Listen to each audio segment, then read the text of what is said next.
Obviously, I am incredibly proud and grateful for my grandson and my granddaughter. And I think about the future even more than usual. And I am absolutely convinced that our highest responsibility is to make sure that every single child in our country has the chance to live up to his or her God-given potential. And that it is a both privilege as well as an obligation, and not just for the children in our own family, but every child. So what I've been trying to do in this campaign is really a continuation of what I've tried to do throughout my entire life, and that is to do everything possible to put kids and families front and center, to make sure that we provide the opportunities that families deserve to have good jobs with rising incomes, the ability to pay for the necessities of life, affordable childcare, affordable college, the kinds of things that people talk to me about across America. So today, we hope to hear from a lot of you about what's on your minds, what we can do together. Because it's not only my hope as president to make it my mission, but I want to work with people to make it a reality in Philadelphia, in Delaware County, across Pennsylvania, and across America. So I am excited to have this chance to hear from people, and I hope you will. Share your stories. I saw an autism sign back there. Talk about what's on your mind, the kind of issues that keep you up at night, so that we can elevate them. And people will understand that this election is the most consequential in our lifetimes. It will have such long-lasting effects on not only who we are as a nation, but the kind of future we provide for our children and our grandchildren. And that's why I'm looking forward to the conversation. Thanks.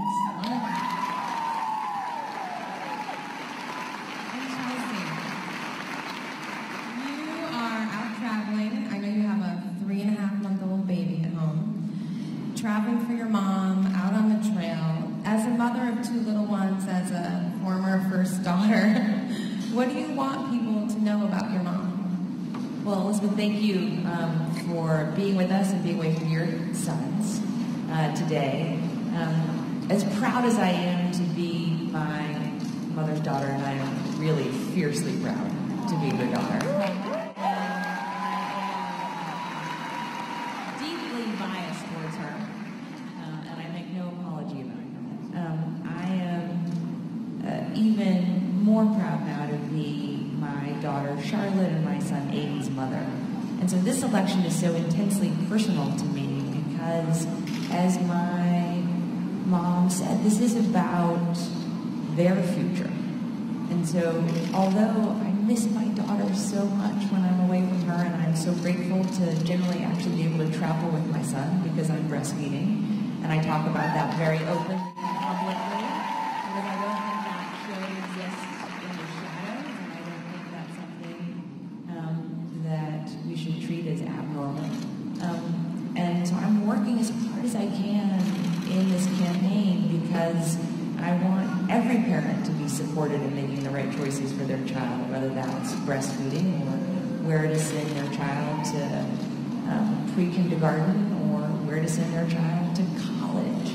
And this election is so intensely personal to me because it's about my children, their generation, the kids they're going to be in school with, the kids they're going to be friends with, the kids they're going to play with, they're going to get to grow up with. So I just am so grateful to know that my mom feels the same way. As you may have seen last week, we had a debate, and I was very proud of my mom.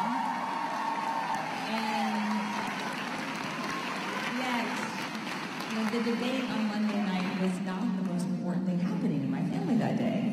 Definitely the most important thing happening in my family that day was that my daughter, my mother's granddaughter Charlotte, turned 2. And that's really true. And so when you ask what I wish people knew, I wish that people really understood that stronger together that kind of putting families and children first isn't rhetorical for my mom. It's what I've watched her do my whole life, and it's something I'm so grateful to have been arguably the prime recipient of.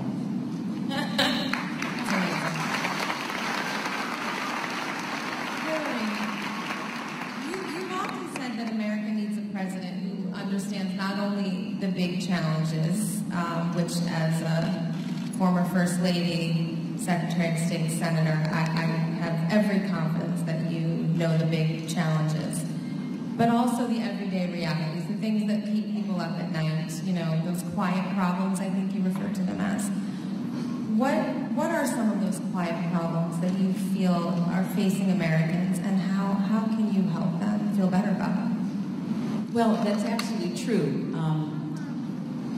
As I've now crisscrossed the country almost nonstop for about 18 months, people talk to me about what's in the headlines. Make no mistake about that. They'll ask me about something that my opponent said and what it means, or about the economy. But very often, what people want to talk to me about is what keeps them up at night. So the grandmother that I met the very first day that I was campaigning in New Hampshire, who had retired from her job, but when her daughter became addicted to heroin, she had to go back to work to take care of her granddaughter. I have met so many families affected by addiction, or the mental health issues that were raised with me the very first time I was in Iowa. And people say, I can't get the help I need for myself, for my spouse, my child, my sibling. There's just not enough help. And we know so much more about how we should be treating mental health as part of health. Not something separate, not physical health, the neck down, and then mental health, the neck up. It's all health. And it's all who we are and what we need to do to take care of each other.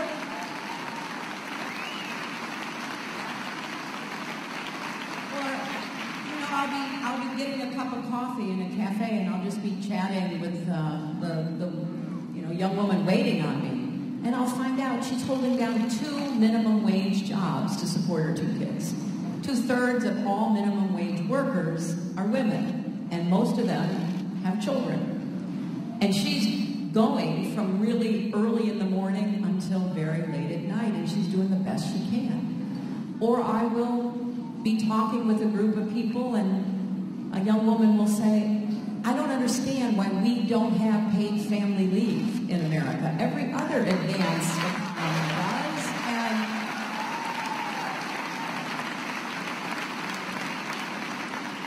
you know, sometimes women tell me these stories about how hard it is. They have not only no paid family leave, they have no earned sick days.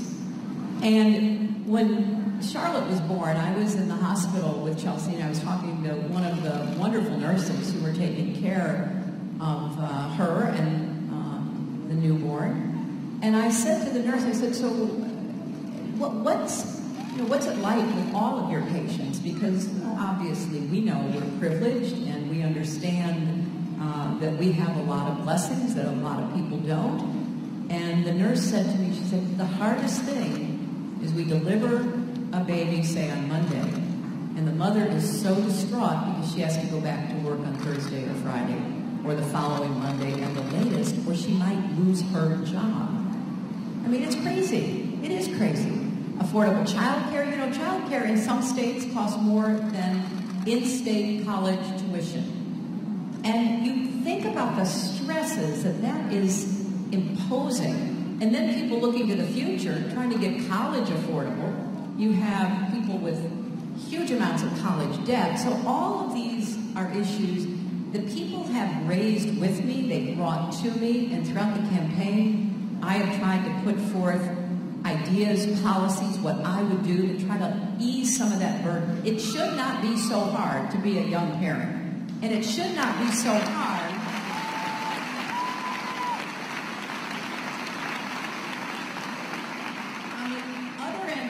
spectrum to take care of your loved one. I was in New Hampshire, and a woman in a town hall like this stood up and said she had literally raced over because she's taking care of her mother with Alzheimer's and her husband with Alzheimer's. And she said, I just need some help.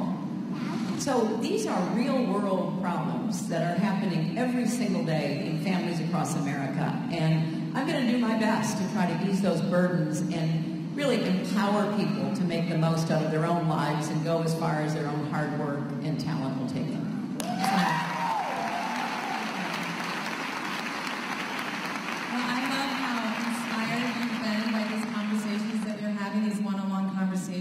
Questions. So let's see if this audience can inspire us today. I would love to take some questions from all of you.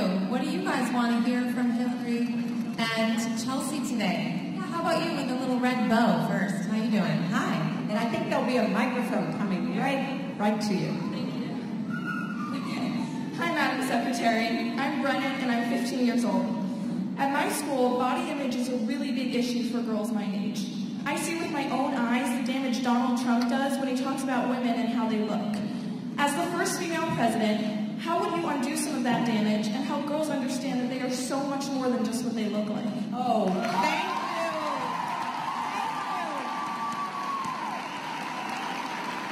Thank you. Wow. I am so proud of you for asking that question. And I think both Chelsea and I would like to say something about this. You're right. My opponent has just taken this concern to a new level of difficulty and meanness. And, you know, it's shocking when women are called names and judged on the basis, solely on the basis of physical attributes. So I think there's a couple of things we have to do. And I am passionate about this too, because we know that young women begin to get influenced at earlier and earlier ages by messages from the media. Forget your mind, forget your heart, care only about what you look, because that's all we care about. And we have to stand up against that. Women and men, mothers and fathers, teachers, everybody.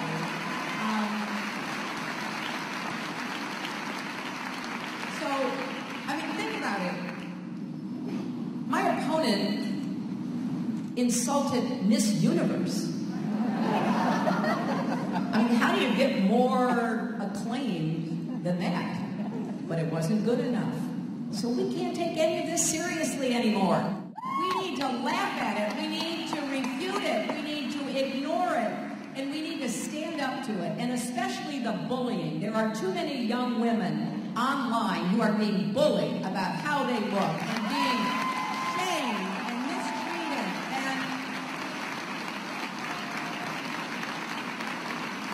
sometimes that leads to tragic outcomes. The pressure of being talked about that way leads some young women to try to hurt themselves. So we have got to be as clear as possible. You are more than the way you look. Now, you should be healthy, you should take care of yourself, but we're not all going to end up being Miss Universe. I hate to tell you. So let's be the best we can be, and let's be proud of who we are, and let's support other women and girls in being proud of who they are.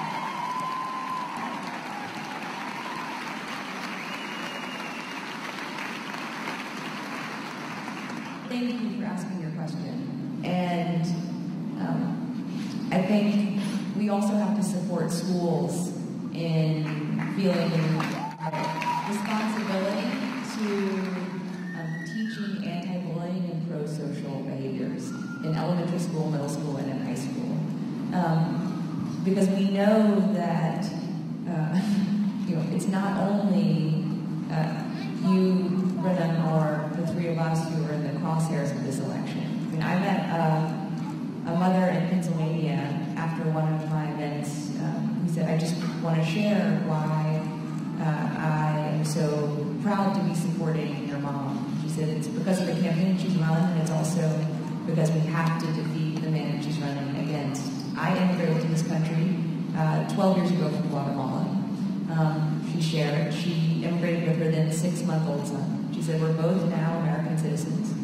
He went back to school less than 2 weeks ago, and he's already had 3 different kids say to him either go back to Mexico, or I can't wait until we build a wall so we keep people like you out. So when we say that our children are listening, it's not abstract.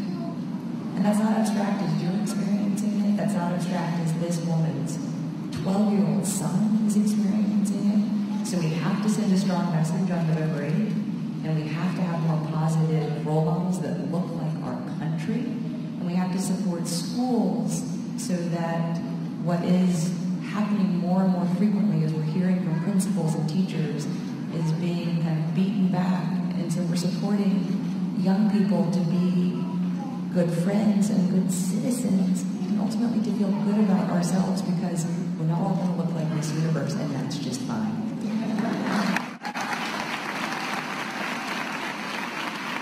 right, let's take another question. Someone over here. Yeah, how about in the back? Yeah? Thank you so much for calling on me, and I'm thrilled to be here. I don't have a particular question, but I would like to introduce a topic. I'm here representing parents who have lost children to gun violence. I lost my older son, and then that wasn't bad enough. My younger son never recovered, and I lost him too. But he committed suicide, so this is a double-headed subject. You're on. Well, thanks for being so brave in raising what is an incredibly painful subject. I have gone all over the country talking about this issue, and I will tell you, despite what you hear from the gun lobby and people who do their bidding, a vast majority of Americans want us to tackle the epidemic of gun violence. And what we are going to do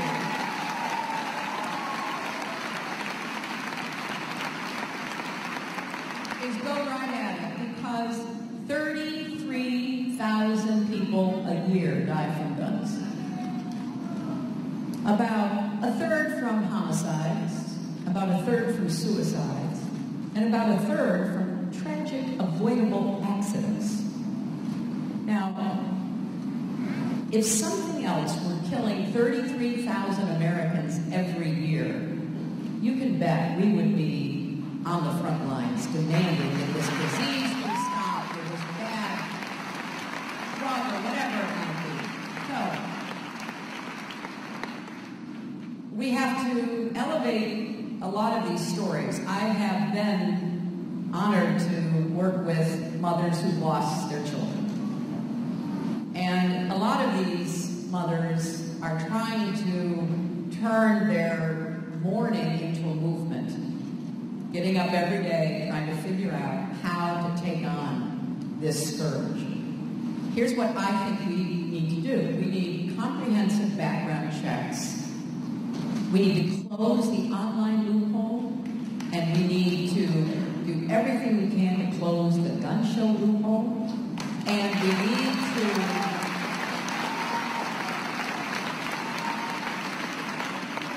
do a much better job, which was the original purpose of the NRA. Originally, they were supposed to be doing safety education, and I know people who took their courses.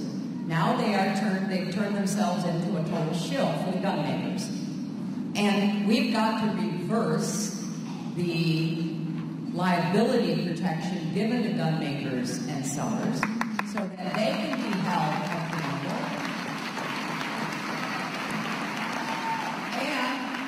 And we have to finally pass a common sense bill. Your Senator, Bob Casey, was on the floor arguing for it last summer. A bill to prohibit people on the terrorist watch list from buying weapons. And everything I just said is supported not only by a big majority of Americans, but a big So we have got to have a counter movement to this reckless, irresponsible propaganda that is pushing guns everywhere to everyone. And I am well aware that this is politically challenging. I've seen that. But I also believe that the time has come for us to act, because the deaths and the injuries and the losses are so great. Now, you know, the gun lobby, whenever I say this, they say, well, you can't stop every killing. Well, let's get the number down to 20,000, and let's get it down to 10,000, and let's get it down as low as we possibly can to save as many lives. And for people who are worried about the Second Amendment, I respect the Second Amendment. Don't believe it when they say that I want to do something to the Second Amendment. That is totally untrue. I respect the right of responsible people to own guns. But I want to do what I can to keep guns out of the hands of people who shouldn't have them in the first place, and hurting others or themselves. Thank you, Grant. I feel so many people believe that this is a choice between guns and no guns, and that's not true in your case at all. You just want regulations that make sense. Gun sense. Okay, thank you for that. You want to ask a question. You are dying to ask a question. I can feel it. Get her a microphone. Hi. I am piggyback off of the gun violence. Hi, my name is Ernie, and I am a mother of 3 black African-American boys. And my twins are 18, and my son is 26. And for them to leave the house, I'm a big supporter of Black Lives Matter. And for them, and also have a daughter. So the reality of a mom with all these children in the community, in the heart of Philadelphia, doing so many things, the gun violence is real for me as a mother. Because they can walk out just doing their own thing, minding their business, doing quality of life things, and get pulled over by the police. The policing policies have to stop. It has to be changed. It has to be changed to where the fact that if you have productive children doing productive things and not feel safe, if they want to just drive over the bridge to Jersey, get pulled over with their hands up in the air, and still get shot. We need policies to change, because that's really a reality to me. What is your intake on that? Thank you.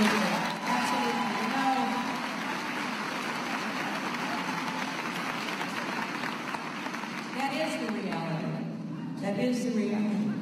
What she is talking about is what black parents live with every day. I was in Charlotte on Sunday, and I was speaking at a church, and I said, look, I have these 2 absolutely wonderful grandchildren. I will never have to sit them down and tell them to be afraid, to be careful. I will expect them, as she expects her kids, to be law-abiding. But that doesn't always work. And therefore, we've got to do 3 things. Number 1, those of us who aren't in her position need to empathize and understand what it's like when her son goes out the door to go see their friends and go to school. Putting ourselves in the other's shoes goes a long way in a country as diverse as ours, to getting people to really, feel and experience what that is like. Secondly, we've got to do more to reform the criminal justice system. There are so many good, honorable police officers. They need our support. They need our backing. And at the same time, we have to help them get the kind of training and standards that they're looking for to really make it more possible to have every police officer know how to de-escalate situations. It is scary. And I met with a group of young African-American men after church in Charlotte, and one of the young men was so impressive. He's a barber. And he started a program bringing young African Americans together with local police so they could get to know each other and break down some of the misunderstanding. And he said, as part of the training, he went to one of the simulating training experiences that police officers get. And he said it was eye-opening, because the first time he was part of a stop, he was a man in the driver's seat, a woman in the passenger seat, and he was part of the police stop as an observer, and he goes up to the window and says, you know, show me your hands. And the man put his hands up, and then his role was to say, okay, step out now. And the woman picked up a gun from the other side of the seat and shot him. That was all simulated. So he said the next time he did a simulation, he was stopping a truck that was driving erratically, and the man in the front seat was being difficult. And he was saying, come on, get out of the car. And a young girl, 11-year-old girl, in the car, the truck, picked up a stick, and this young African-American man said, I just automatically shot her. We need everybody to work on de-escalating situations, understanding what we all face, because remember, people are scared on both sides of those transactions. And it's important that we work with our communities and work with our police and do everything we can to try to create a bigger zone of safety. I met with the police chiefs of about 10 American cities, big cities. I said, what are your biggest problems? And they said, we are the people called when there are mental health problems. Not mental health experts, call the police, usually by a member of the family, saying, you know, he's off his meds, he's acting crazy, he's threatening us. He said, they say our forces don't have experience for that. So there's a lot we've got to do, starting with empathy and understanding and putting ourselves in somebody's shoes, criminal justice reform, better training, better standards, dealing with implicit bias, all of those challenges. And then finally, to link the question from this mom to that mom, we got to get guns off the streets and out of the hands of people who are dangerous to the community and dangerous to the police.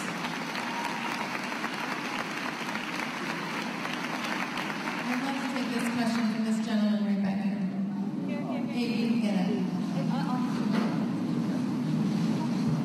Madam Secretary, and hopefully Madam President, you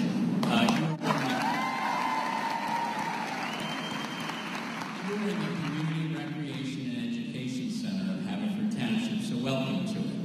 And I'm one of the township commissioners. I'm sitting in a row with my other township commissioners and others here, and a lot of employees of the township, including various members of our police department, are here today.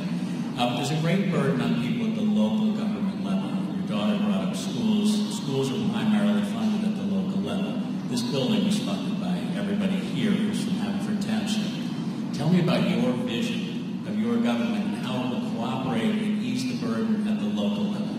Great question. Thank you, Commissioner. To all the commissioners and the employees of this really magnificent facility, that's a very important question. And it is one that I've thought a lot about, because so much of what people experience every day happens at the local level, right? And they go to a beautiful facility like this. What are their schools doing? What about local law enforcement? So I want to be the best possible partner with local communities. And with communities like this one here, you've got plans. You are moving forward with a vision of what Haverford can be in the next years.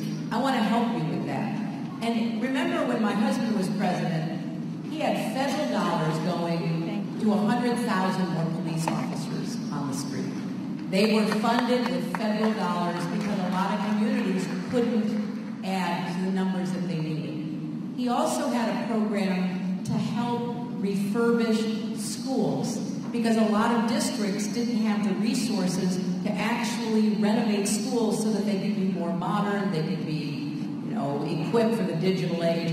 I think those are the kind of partnership programs that I would like to see as president, that really, in communities like this one that has a set of programs and institutions that by any standard are working well, what is it we're missing and how do we do that? And then for schools that are really poor, left out, left behind, because I've been in schools in our country, in inner cities and rural areas, that I wouldn't send any child to. I mean, they are falling apart, there's mold on the walls, there's rodents, it is disgusting.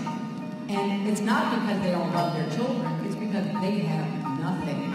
And they are starved by state governments that do not do their part to keep their partners with local governments. So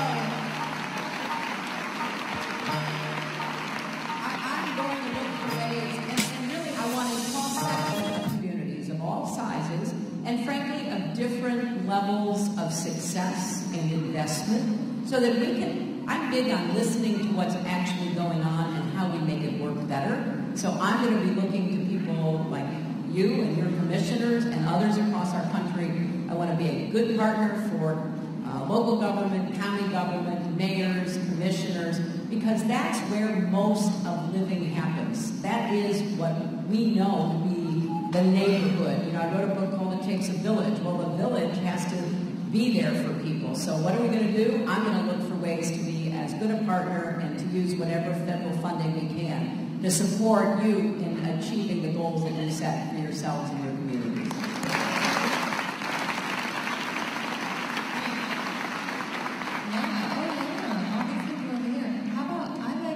I'm partial to the little ones, if you don't mind. I like this girl in the white. Yeah, with the sparkle necklace.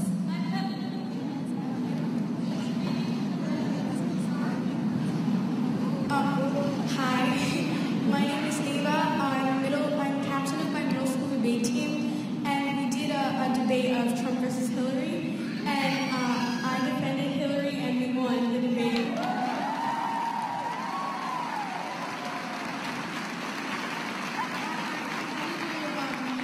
Research about all your plans for all the different topics. So I read through your website, more specifically on college debt, and I read through the college compact and your plans.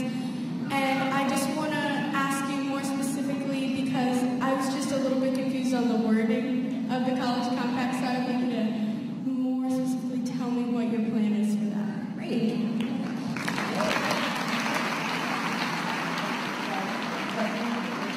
Well, first of all, thanks for winning the debate. That makes us 2-0.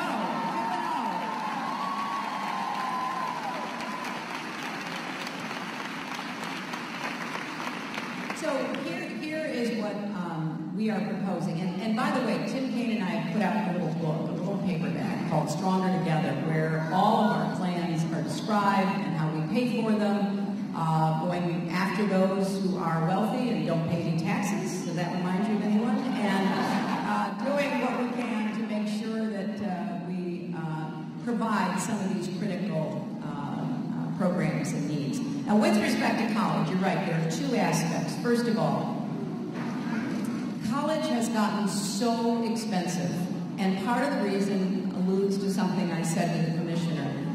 States have dramatically reduced the amount of funding that they spend on colleges.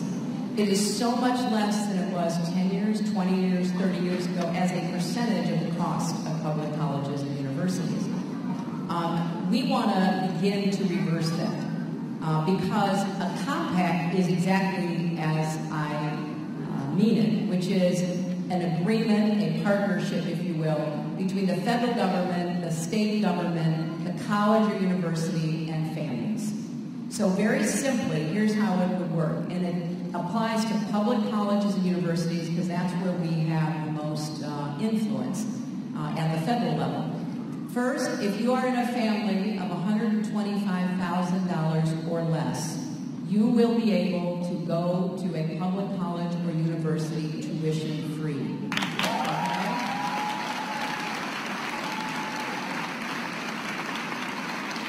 And if your family makes more than that, it will be a sliding scale so that you can go debt free. If you can afford to pay $8,000 out of 30 or whatever it might be, you would pay that, but we want to stop the slide into debt. It is undermining the futures of young people, and it's hurting our economy, by the way. Now, we would expect states to increase their contributions to public colleges and universities. I think it's fair to say states do not need to build any more prisons. We have enough prisons. They should begin to put their money into colleges and universities. And we expect the colleges and universities to take a very hard look at what they're spending money on. You know, let's be clear that there are some wonderful extras that can be part of colleges and universities, but the most important thing is making sure students can attend and you have faculty with the kind of resources to be able to teach so that students can learn and have a degree that's meaningful.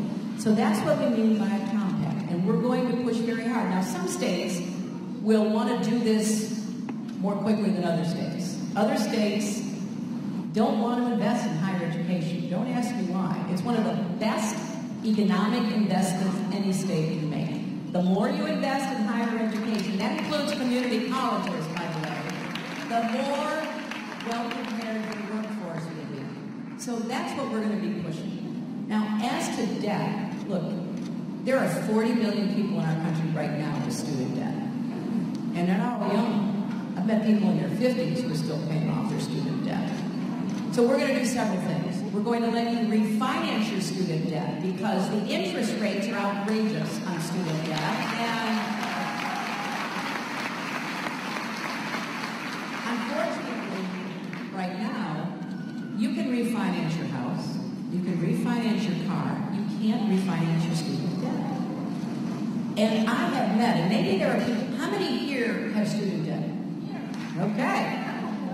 Does anybody know, do you have an interest rate on your student debt that is 8% or higher? Okay. Right? So I've met people 8, 10, 12, 14%. We hardly have any interest rates. It makes absolutely no sense.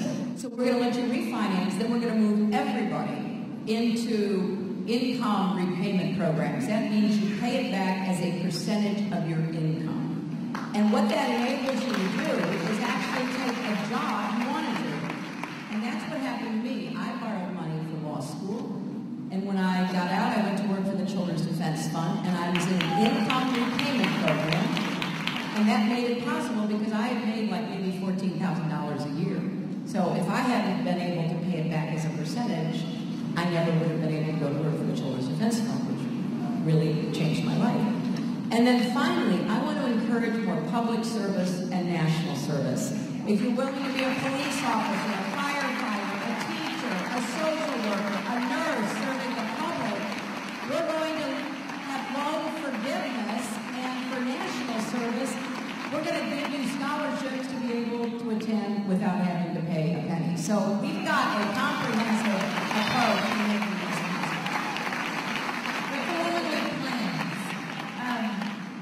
Something that I'm really grateful my mom was an early advocate for, and now is our party's position that relates directly to the last two questions, is having automatic voter registration when you turn 18. Yes. Because the greatest predictor of whether someone votes is whether or not they're registered.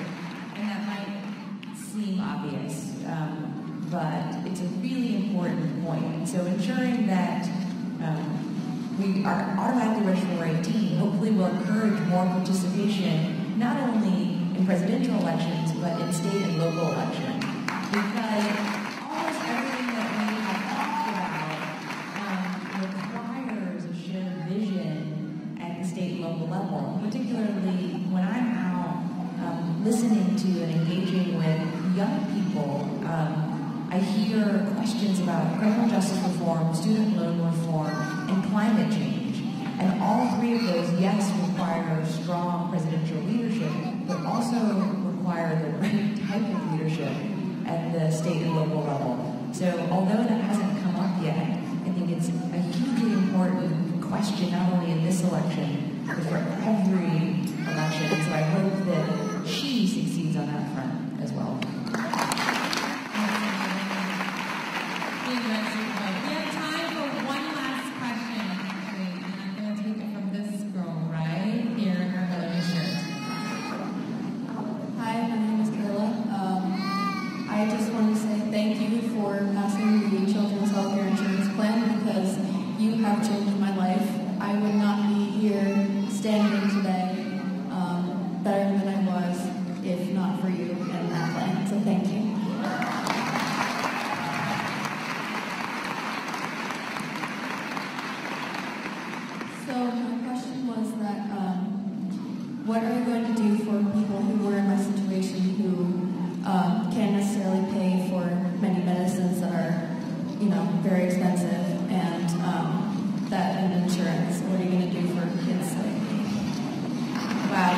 so much for speaking about it.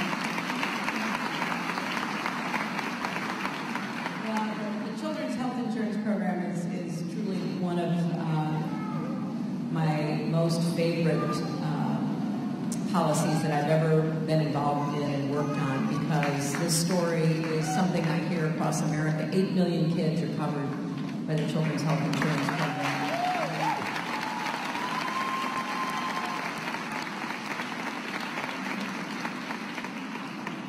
And the question is really important. Obviously, I'm going to do everything I can to make sure that everyone has quality, affordable health care. And that means we've got to fix the Affordable Care Act, keep what works about it, but improve it, get the costs down. Premiums and deductibles, prescription drug costs are way too high. So we've got to work on that. And we have to make sure that we do more outreach to families, particularly pregnant women. Elizabeth and I were talking about this because one of her friends is a nurse midwife, and I think she's in the audience somewhere. And one of the big problems we're facing right now in our country is, surprisingly, as great a healthcare system as we have for many people, we are going up in maternal mortality. We are losing mothers during pregnancy, labor, delivery, and shortly after. And we are at a higher rate than some countries that are so much poorer, but they're better organized to reach out and really work with the very beginning of pregnancy all the way through. Still, too many pregnant women don't get prenatal care, or they don't get adequate amounts of prenatal care. So we've got to look at the whole life cycle, and I am committed to doing everything I can to keep the Children's Health Insurance Program alive, to improve the Affordable Care Act. One of the good things the Affordable Care Act did, which has nothing to do with whether or not you get your insurance there, it affects all 175 million of us who get health insurance through employers, is that it made it absolutely prohibited to deny people insurance for pre-existing conditions. And that affects so many Americans, including the young lady. It also took off lifetime limits. I met a grandfather during the primary campaign in eastern Iowa who came up and said, please defend the Affordable Care Act. He said, we had a grandchild born with a severe heart problem, and the baby's only a year old and has already had like 8 surgeries. We would have run out of money after the first 4 if it had not been for the changes that the Affordable Care Act brought. So all of this is interconnected. But I want Chelsea to respond to this too, because I'm so proud of her on so many levels, but she's also an expert in public health and has taught and has written and is very involved in this, so she may have some additional ideas. Well, I just want to thank you for asking your question for kids like you. That you didn't just stand up and ask the question for you, that you're already feeling a sense of responsibility for kids who are facing challenges that I couldn't even imagine, I think deserves another round of applause.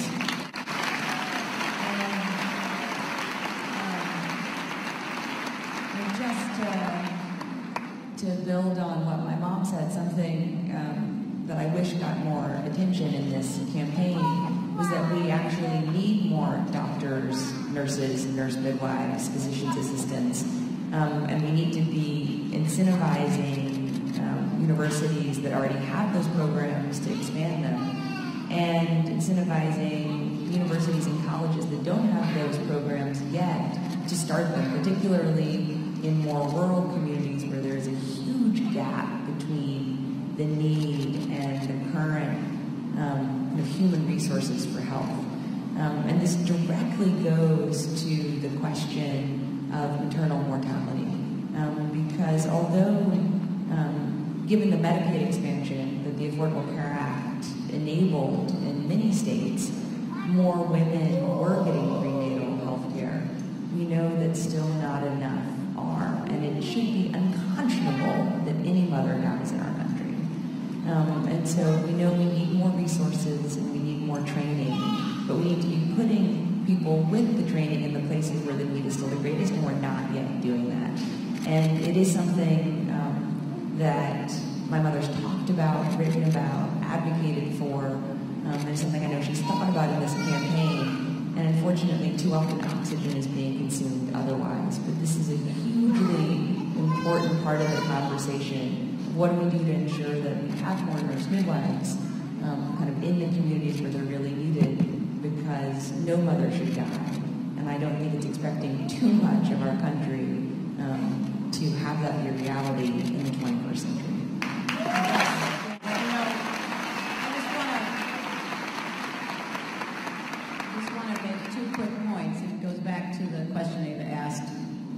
Back in the 1960s and 70s, we had a lot of loan forgiveness programs for medical workers, for doctors and nurses and pharmacists and assistants and midwives, and then that kind of petered out.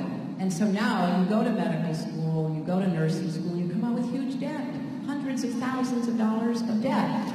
And it's hard to pick up and go where you're most needed, because you got to go where you can get paid to be able to pay off the debt. So I want us to do much more in loan forgiveness and much more in making sure we place people for primary care, including well child care and pregnancy care, in places that are much more left out of the overall system. And I have to say, I was looking over at Kayla asking that question, and I saw my grandchildren's other grandmother, Marjorie Margolis, is here. And so she shares with me the most wonderful grandchildren, but she has a lot of other grandchildren, too, that are fabulous. So I just wanted to give a shout out to Marjorie. Well, I think this has been an amazing conversation. I know that you would like to talk to these people all day. Unfortunately, this is the end. We've come to the end. I want to say personally thank you for being so thoughtful on all of these issues, for fighting for children and families for your entire adult life. She didn't go work at that big fancy law firm. She went to the Children's Defense Fund, and it changed her life. And we are all the beneficiaries of that. Thank you. It has been